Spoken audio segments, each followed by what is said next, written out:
Salut à tous et merci de votre présence à cette rencontre yoga mentale. Dans la mythologie romaine, Mars, c'était à la fois le dieu de la fertilité des sols, mais c'était également le dieu de la guerre.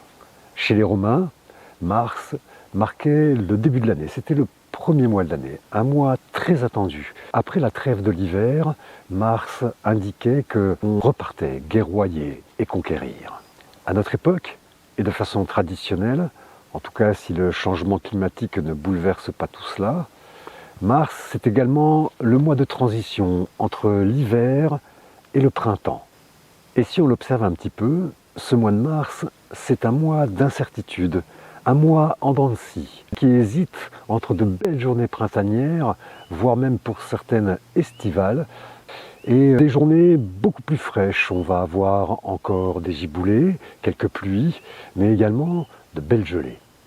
Pour notre pratique de yoga mental du mois de mars, l'atelier vous propose donc d'observer ces deux caractéristiques. La première, ce côté conflictuel des Romains à travers la représentation de leur dieu Mars, mais aussi cette volonté de repartir à la conquête du monde dès que les beaux jours étaient de retour, mais également cette indécision de la météo. Un coup il fait beau, un coup il pleut.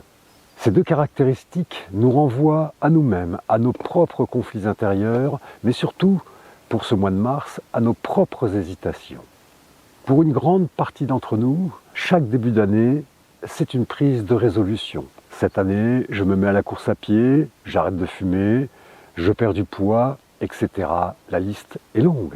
Mais combien d'entre nous vont au bout de ces résolutions ? Un exemple, combien cette année se sont dit « Allez, en janvier, je me mets à la course à pied ». Avant de prendre cette décision, on en parle un petit peu autour de soi et inévitablement, dans notre environnement, on a des gens qui sont des fans de la course à pied.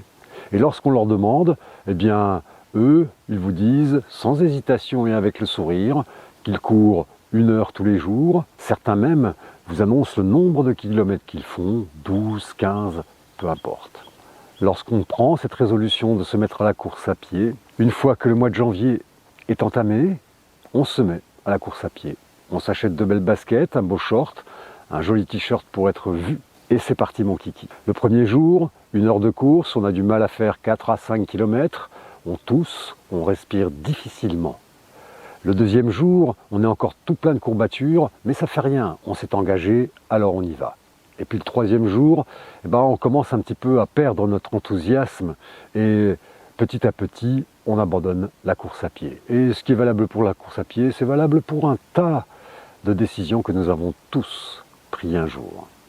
La grande différence entre les personnes qui savent ce qu'elles veulent et celles qui ne savent pas, c'est que ceux qui savent ce qu'elles veulent, et donc celles qui vont être aptes à s'épanouir, à réaliser ce qu'elles ont souhaité, eh bien c'est qu'elles vont accepter l'erreur. L'échec n'existe pas pour les personnes qui vont au bout de leur résolution. L'échec est là pour nous apprendre, pour faire en sorte que, à la prochaine résolution, nous ne reproduisions pas les mêmes bêtises. Or, pour certains d'entre nous, prendre une résolution et ne pas aller au bout va mettre à mal ce que l'on appelle la confiance en soi. Au fur et à mesure des jours où l'on va se dire « aujourd'hui je fais ça » et qu'on ne le réalise pas, cette semaine je ferai ça et qu'on ne le réalise pas, eh bien petit à petit, notre confiance en nous va en prendre un coup, à tel point que même certaines personnes arrêtent d'avoir des projets. La pratique de yoga mental du mois de mars, qui vous est proposée par l'atelier de yoga, va nous permettre de nous aider à réaliser chacun de nos projets. Bien entendu, je parle de projets réalisables. S'il en est qui souhaitent devenir millionnaire, patron d'Amazon ou star de la télévision, il y a de fortes chances que ce type de souhait soit difficile à réaliser. Je vous propose donc, et j'insiste pour ceux que ça intéresse, d'utiliser la technologie pour être sûr de pouvoir organiser chacune de nos volontés. Je vous invite également à faire en sorte que ces souhaits soient simples, facilement réalisables et qui surtout prennent le moins de temps possible dans chacune de vos journées. Tous les soirs donc, au moment où vous le choisirez, je vous propose de programmer sur votre téléphone une résolution pour le lendemain matin. Un exemple tout simple, demain, je fais 10 minutes de méditation, 10 minutes de yoga, 10 minutes de couture. Pendant 10 minutes, je m'autorise à lire un roman. Pendant 10 minutes, j'ai envie d'apprendre à commencer à jouer du piano, du violon, peu importe. En fait, la proposition est de faire en sorte que vous ayez un souhait qui soit propre à vous-même, qui vous touche personnellement. Tout au long de vos journées, vous êtes tourné vers les autres. À travers votre travail, vous vous occupez de vos clients, vous faites en sorte que votre entreprise aille bien de façon à donner de la continuité à votre emploi. À travers votre famille, vous vous occupez de vos enfants, de votre conjoint. Donc ne voyez rien d'égoïste à vous accorder 10 à 15 minutes par jour dans la lecture, dans le piano, la pêche, la méditation, peu importe. La proposition donc est que tous les soirs, sur votre téléphone, pour le lendemain, vous programmiez un souhait.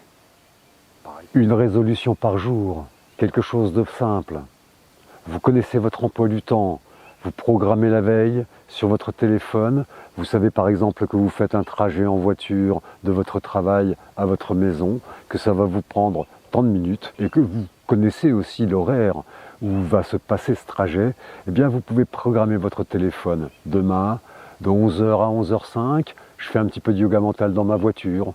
Ou bien j'écoute un CD dans ma voiture qui va me permettre d'apprendre quelque chose, de me perfectionner en piano, en cuisine. Prenez conscience également que dans cette période chargée en actualité, en informations, tous azimuts, eh bien, ça va vous permettre de faire une coupure, de vous retrouver un petit peu, de vous recentrer, de vous unifier. Car la vraie raison d'être du yoga, ce n'est pas forcément de faire des postures, mais de s'unifier à soi et de s'unifier au monde qui nous entoure. Réaliser pendant ce mois de mars une résolution par jour, ça va vous permettre d'arriver en joie au 20 mars, jour du solstice de printemps, mais c'est également la journée nationale du bonheur et ce depuis 20 ans. Faisons en sorte que, avec l'arrivée des beaux jours, on puisse également installer un petit peu de soleil dans notre cœur et dans notre tête. À tous, je vous souhaite un beau travail, de la persévérance. Accrochez-vous. Pour toutes celles et ceux qui se donneront les moyens d'y arriver, le yoga mental vous permet de retrouver de la stabilité, de la joie de vivre, et ce, malgré les événements extérieurs. À tous, une bonne pratique. Une résolution par jour, simple et facile. Et je vous donne rendez-vous le premier mercredi du mois d'avril pour un nouveau yoga mental. Salut à tous!